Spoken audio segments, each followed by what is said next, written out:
This is Changing Channels with Larry Walsh, the Channelnomics podcast that connects you with channel chiefs, thought leaders, and executives about what it takes to get the next generation of tech to market. Here's your host, Larry Walsh, the CEO and Chief Analyst of Channelnomics. Hi, everyone. I'm Larry Walsh, and welcome back to Changing Channels. Everyone seems to be talking about services, and there's a reason for it. There's a lot of value in delivering technology as a service, as we've learned over the past decade and longer. But this talk of services is accelerating. We're seeing more companies going services only as they bring new products to market, and we're seeing legacy companies with hardware trying to make their products more service-oriented or delivered as a service or on subscription models. A lot of this is coming with data.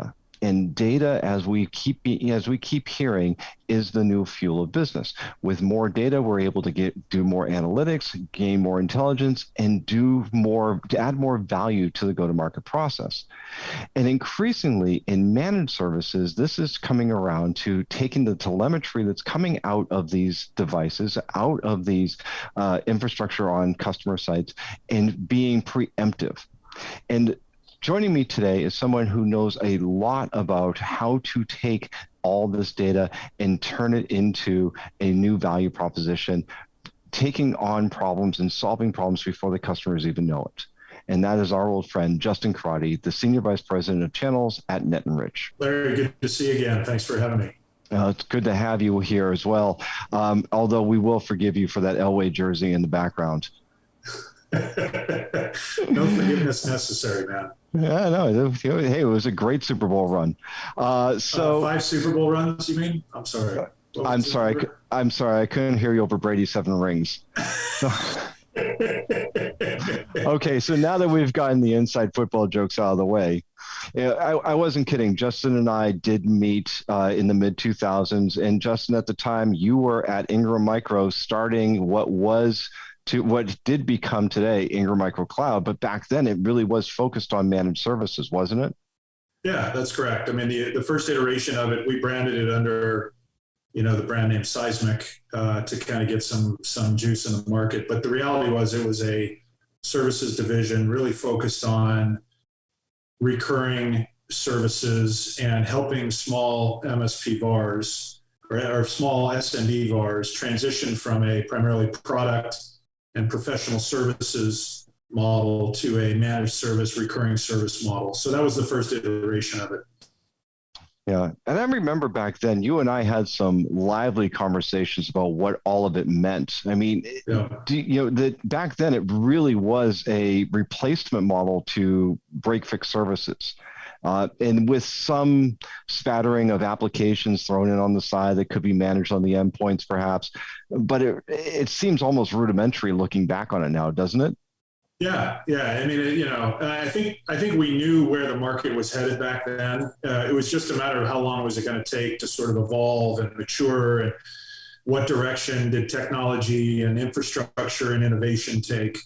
But there was no doubt, from the early days, I knew that, and I think, many people in the business and, service providers, solution providers, VARs, managed service providers, I think everybody knew that's where it was headed. And that's why there was such a focus on it for so long. At Ingram, we didn't know if it was going to be a 5-year transition or a 20-year transition or what that was going to look like.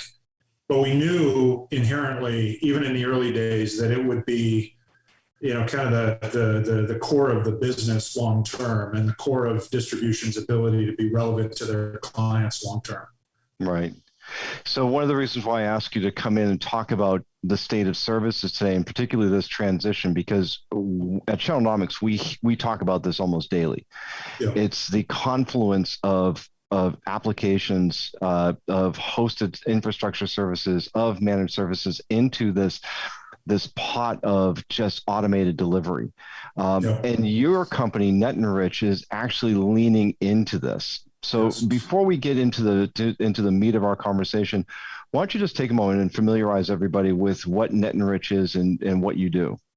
Sure. And so, Netenrich has been serving, managed service providers, channel partners for a long time.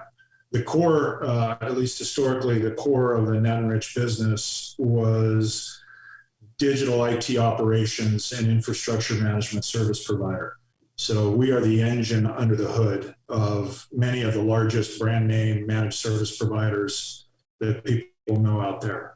Managed service providers that are going to market under their own brand with their own services. They're scaling, they're driving growth, they're serving clients across a wide spectrum from SMB, but primarily mid-market and enterprise.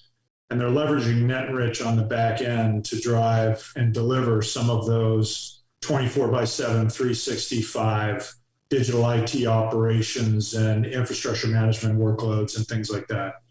You know, in more recent years, over the last couple of years, we've started to pivot, and we'll get into this a little bit, Larry, but starting to pivot towards a more platform-first strategy to support, you know, the delivery of traditional managed services and cybersecurity services to help partners, you know, innovate even faster, transform, you know, into a modern operations model and really drive the next gen of recurring service delivery for partners in the channel.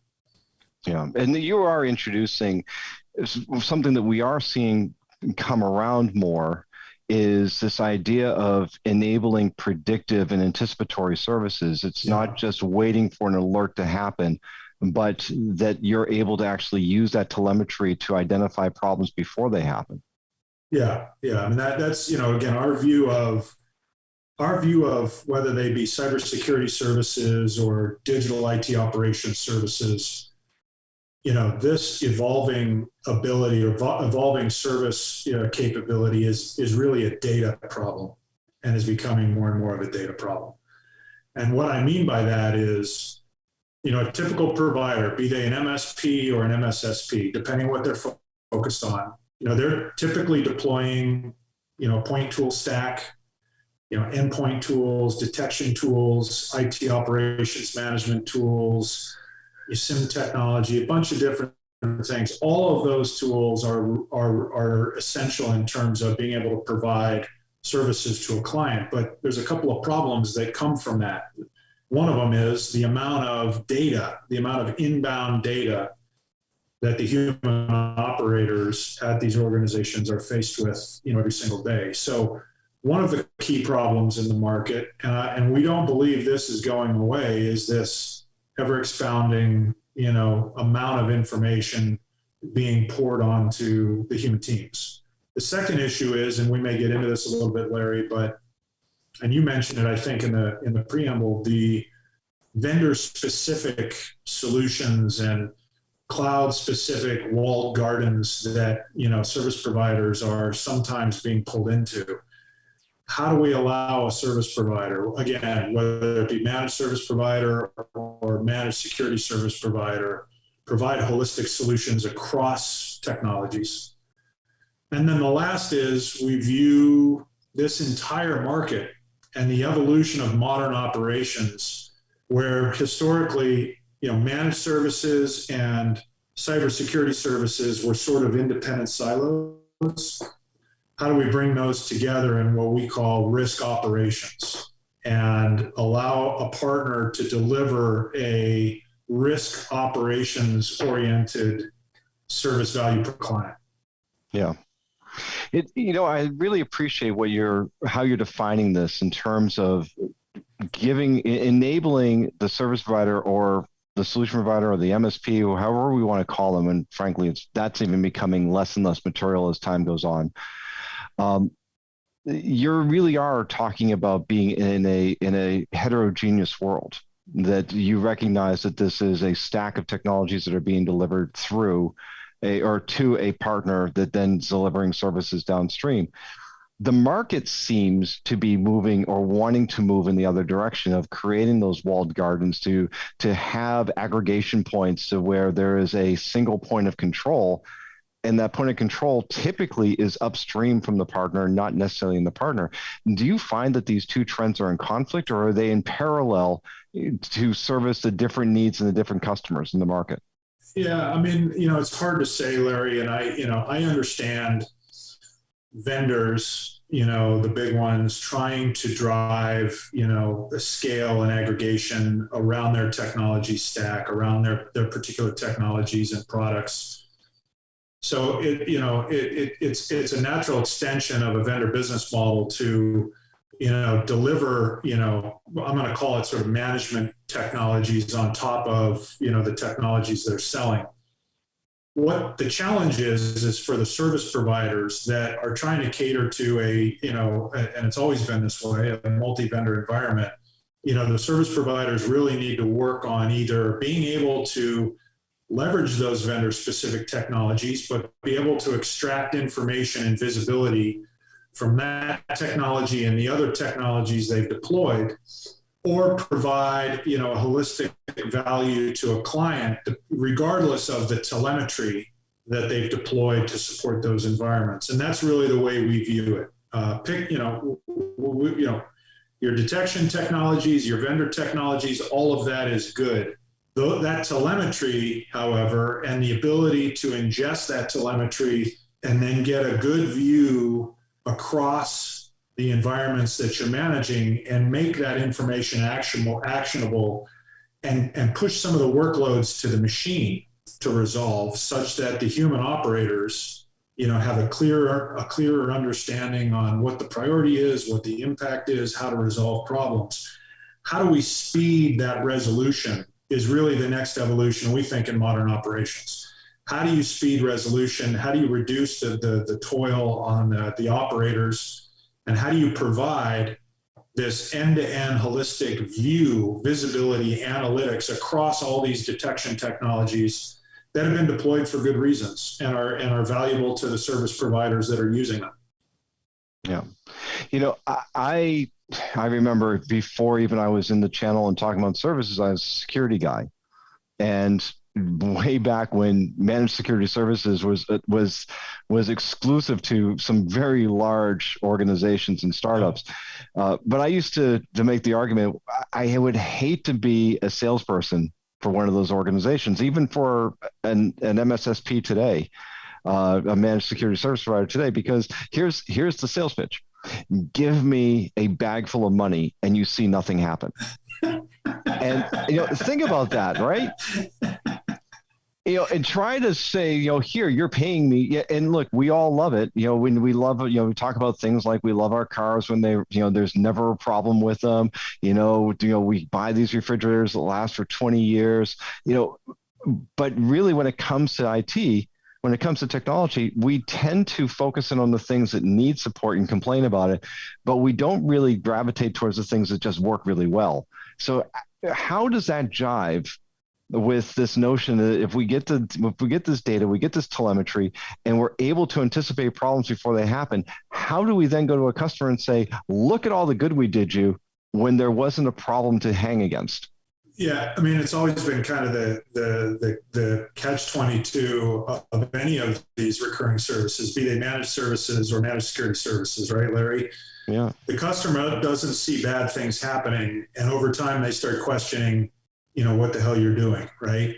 When in reality, you're probably doing a really good job at keeping the challenge, keeping the problems at bay, or resolving or reducing problems for the customer. So I don't think anything's changing there, but I do think to your specific question, give me a bag of money and nothing, and you won't understand what's happening. I think that is rapidly changing because of this dynamic of traditional IT operations and traditional security operations. The fact that they were running in operating in silos that are now, I think, coming together. So you don't have services for a client that are not security first. You're not running operations for a client that are not secure operations anymore. You're not delivering infrastructure management services that are not security oriented, or at least risk oriented. So the way that providers need to start thinking about value to the client is, how do I, number one, make best use of all of this data that I have access to through these detection technologies? And the best use of that is, how do I push as much of that to the machine or at least the initial sort of assessment, contextualization, collaboration, and resolution to the machine. And then my human operators are receiving analytics and insights in the manner that helps them understand the impact, prioritize the resolution, and give them insights into how to actually fix the problem. And that's our view of modern operations. Yeah. A lot of providers outsource resolution, right? Outsource remediation of problems. And that's where you may have people asking questions, well, what's happening? What is the partner doing for that? I think that, modern operations requires effective risk management, effective prioritization, effective context, and ultimately speed of resolution of challenges in an IT environment with a security first mentality. And that's where we see the market headed. That is a data problem at its core. And that is the solution we're trying to help drive, again, regardless of the telemetry technologies being deployed. And, there are companies that are working on that issue as well. But that we view is really the next challenge, the next phase of this idea of, modern service operations or modern managed services or modern managed security services. What you're describing is an increasing level of sophistication. That it's no longer just a server reset. It's no longer just a hard reboot of an endpoint or running some rudimentary tools. You really are talking about having some real ninja level skills to be able to understand the data, the telemetry that's coming in, prioritize, act on it, and do it in a way that is increasingly not only solving the problem before it happens, but not creating more problems downstream. One of the things that we're noting, though, is that this is becoming the current state. There's the gulf between those baseline service providers that are out there that are turning over the same old remote monitoring and management services with a plethora of add-on applications versus this level of sophistication you're talking about. Does this portend that there's going to be a consolidation, or that this is going to lead to a greater level of maturation and managed services that's going to clean up the market, if you will?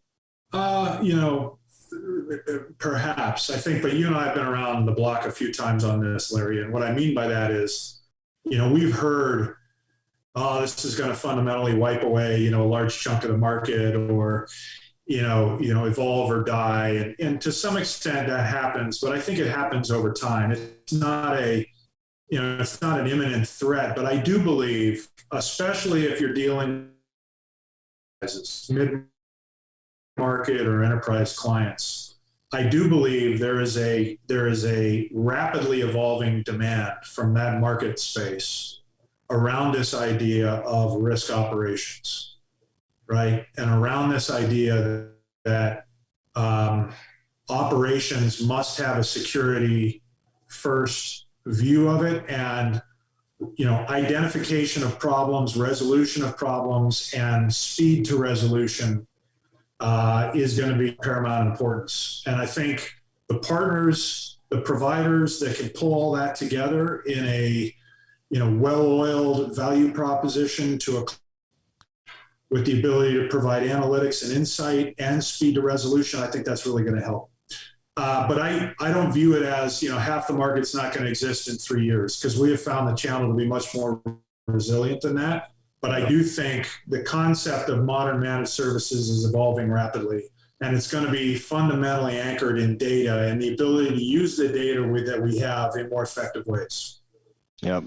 I agree. And again, to paraphrase François Fukushima, the end of the channel is far from over. So, I think that I want to close on this question, though, Justin, is that when you're looking at the opportunities out there, do you find those that when being able to enable this data-driven, this telemetry-driven, intelligence-based services, do you think this is going to open up more opportunities across the spectrums of technology, or do you think it's just going to be able to make the current services portfolios more efficient? I think, providers are going to be forced to optimize existing services. They're going to be forced to start to evolve to a modern operations model. Those things will happen. Now, again, is it immediate? Is it over, a period of years? Client demand, client expectation will drive that. I also think it's going to open up the ability for partners to innovate. New partners to the market that are focused on data, focused on analytics, focused on insights, bringing those insights to clients. The innovation, I think, will be rapid, and the innovation is, in my view, unlimited, as it always is. And anytime you have these trends that evolve and things like that. So it'll do both, but I think anybody in the business today, anybody providing IT operations, managed services, or managed security services needs to really be thinking modern operations and evolving to a more efficient, effective, risk operations posture when supporting clients in the market. Well stated. So with that, Justin Crotty, the Senior Vice President of Netenrich, Senior Vice President of Channels at Netenrich, I should say. Great having you on Changing Channels. And again, everyone, Justin, a great guy to know. I've looked up to him for years, mostly because he's 2 feet taller than I am. So, Larry, great to see you. Thanks for having me on anytime, man. Thank you. And thank you, everyone, for joining us again here on Changing Channels. Again, as we always do, we are tracking the way technology is changing the world and how we need to change the ways we take it to market. Please keep joining us here on Changing Channels. Until next time, I'm Larry Walsh. Thank you for joining Changing Channels with Larry Walsh, a production of Channelnomics, with the support of our production team at Modern Podcasting. If you've enjoyed today's episode, hit the like button, subscribe wherever you get your podcasts, and share with your friends. For more information about Channelnomics services and insights, follow us on Twitter and YouTube, and check out our website at channelnomics.com. Channelnomics is a registered trademark of, and Changing Channels is copyright by 2112 Enterprises, LLC.